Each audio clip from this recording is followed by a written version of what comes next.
1965 की जंग, असद उमर के वालिद ने क्या कारनामा अंजाम दिया।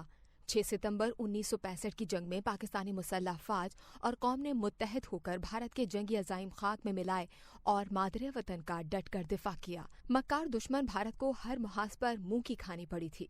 65 की जंग में भारत को तीनों अफवाज, फिजाइया, नेवी और बरी फौज में पाकिस्तान पर कम से कम 3 गुना ज्यादा सबकत हासिल थी।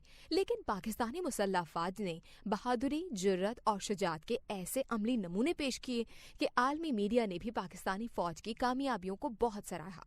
यही वजह है कि इस जंग के बाद कई ममालिक ने अपनी अफवाज को तरबियत देने के लिए पाकिस्तानी मुसल्लह अफवाज का ताउन हासिल करते रहे और अब तक ये सिलसिला जारी व सारी है।